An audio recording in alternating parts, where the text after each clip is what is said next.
बिहार में तो अतीक जी वालों की सरकार है और अगर किसी मुसलमान में ये हिम्मत है तो ये नारा लगाने की कि शहीद अतीक अमर रहे, तो ये नारा एक बार उत्तर प्रदेश में जाकर के लगा करके दिखा दे।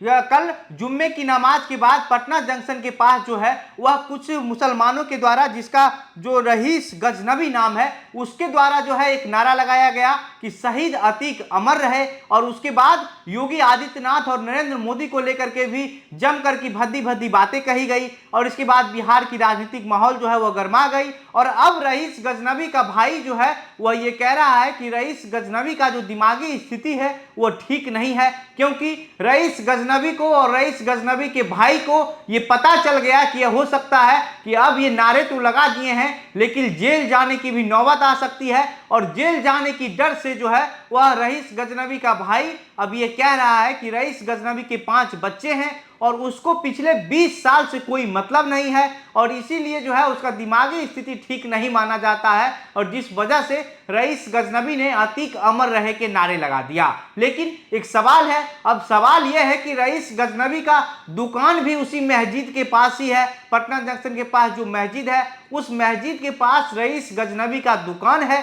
जो रईस गजनबी अतीक अमर रहे का नारे लगाया है, आखिर जब उसकी दिमागी स्थिति ठीक नहीं है तो वो कैसे उस दुकान को चला रहा है? जब उसकी दिमागी स्थिति ठीक नहीं है तो उसको कैसे पता है कि पुलिस कस्टडी में अतीक अहमद की हत्या की गई है? कैसे उसको ये पता है कि अल्लाह से दुआ करने कबूल करने की जो बात रईस गजनबी के द्वारा कहा जा रहा है, नमाज मस्जिद में जो है वह नमाज पढ़ने जा रहा है? सबसे बड़ा सवाल यही है कि रईस गजनबी को जो है जब पता नहीं है, जब उसकी दिमागी स्थिति ठीक नहीं है तो वो किस तरीके से जो है वह दुकान चला रहा है। सीधा सीधा सब बात यही है कि रईस गजनबी को अब जेल जाने का डर सता रहा है और इसी डर की वजह से रईस गजनबी का भाई ये कह रहा है कि रईस गजनबी का जो दिमाग है वह ठीक नहीं है।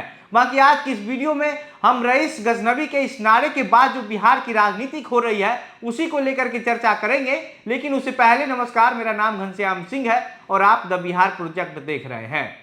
दरअसल कल पटना जंक्शन के पास मस्जिद की नमाज पढ़ने के बाद कुछ मुसलमानों के द्वारा जो है ये नारा लगाया गया कि शहीद अतीक अमर रहे, शहीद अतीक अमर रहे।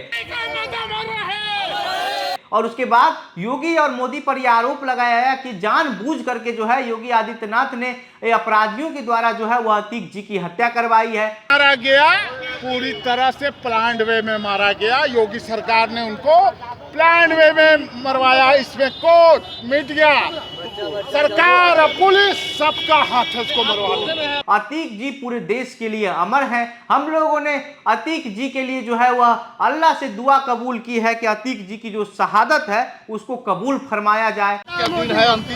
आज हमने दुआ किया, या अल्लाह अतीक अहमद की शहादत को कबूल फरमा। और इसके बाद बिहार की जो राजनीतिक है इसमें जो है माहौल है वो गर्म हो गया। लेकिन वहीं बीजेपी ने इस पूरे मामले के आरों हाथे लिया और बीजेपी के नेता गिरिराज सिंह ने सीधा सीधा कह दिया कि बिहार में तो अतीक जी कहने वालों की सरकार है और अगर किसी मुसलमान में ये हिम्मत है तो ये नारा जा करके एक बार उत्तर प्रदेश में जा लगा करके दिखा दे। इसके बाद सुशील मोदी जो बिहार के पूर्व मुख्यमंत्री हैं, उन्होंने भी जो है मुसलमानों को ईद का जो मुबारकबाद है वो दिए और उसके बाद मुबारकबाद देने के बाद रईस गजनबी जैसे असामाजिक तत्वों से बचने का संदेश भी दिया। सुशील मोदी इस पूरे मामले को लेकर के बैक टू बैक 3 ट्वीट करते हैं। सबसे पहला ट्वीट में सुशील मोदी लिखते हैं कि बिहार में मंत्री ब्रिज बिहारी प्रसाद की हत्या पुलिस सुरक्षा और अस्पताल परिसर में हुई थी। अजीत सरकार और अशोक सिंह दोनों पूर्व विधायक की हत्या भी उनके सुरक्षा में रहते की गई थी। ऐसे चुनिंदा घटनाओं पर राजनीति नहीं होनी चाहिए। इसके बाद सुशील मोदी एक और ट्वीट करते हैं जिसमें लिखते हैं कि उन्होंने कहा कि अतीक अहमद उत्तर प्रदेश में आतंक और जुल्म का पर्याय बन चुका था, फिर भी उसकी हत्या को जायज नहीं ठहराया जा सकता है। योगी सरकार ने तुरंत पूरे मामले की न्यायिक जांच के आदेश देकर कानून के प्रति भरोसा जताया है। मतलब कि सुशील मोदी का कहना है कि अतीक अहमद तो गुंडा था ही, अपराधी था ही, पूरे उत्तर प्रदेश में अपराध का और जुल्म का जो एक पर्याय है वो अतीक अहमद बन चुका था। लेकिन अगर अतीक अहमद की हत्या किसी अपराधी ने कर दी है तो इसको लेकर के जो वहाँ की योगी सरकार है वह पुलिस को जो आदेश दे दी है, इस मामले को जांच किया जा रहा है और उसके बाद न्यायिक जांच के बाद जो है इस पर कार्रवाई भी किया जाएगा। लेकिन इसके बाद सुशील मोदी एक और ट्वीट लिखते हैं जिसमें मुसलमान समुदाय के लोगों को ईद का मुबारकबाद भी देते हैं उसमें सुशील मोदी लिखते हैं कि माफिया को शहीद बताकर माहौल बिगड़ने वालों पर सख्ती करे सरकार। महागठबंधन सरकार की नरमी के कारण उन्मादी तत्वों का दुस्साहस बढ़ा। मुस्लिम समुदाय को ईद मुबारक।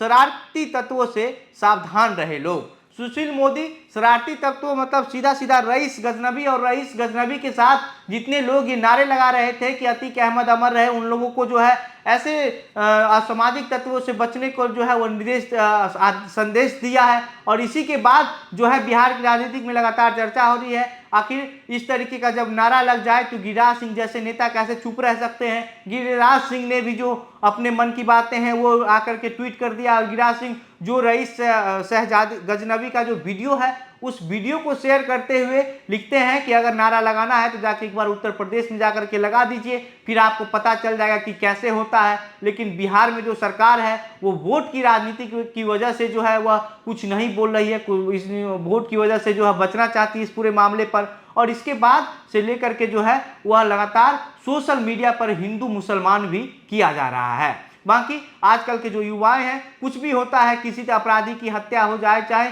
किसी भी समाज के लोगों की कोई गलत लोगों की हत्या हो जाए, मौत हो जाए, जेल हो जाए, उस पर कार्रवाई हो जाए, तो लोग सीधा सीधा जो है जातिवादी पर आते हैं। जातिवादी के बाद अगर धर्म अलग होता है तो धार्मिक चीज़ों पर आ जाते हैं और इसको लेकर के जो है सोशल मीडिया पर एक अलग माहौल बनाना शुरू कर देते हैं। बाकी इस पूरे मामले पर आप क्या सोचते हैं? आपकी जो प्रतिक्रिया है हमें कमेंट बॉक्स में लिखकर बताइए। वीडियो को शेयर कीजिए। मेरा नाम घनश्याम सिंह है। आप द बिहार प्रोजेक्ट देख रहे थे। बहुत बहुत धन्यवाद।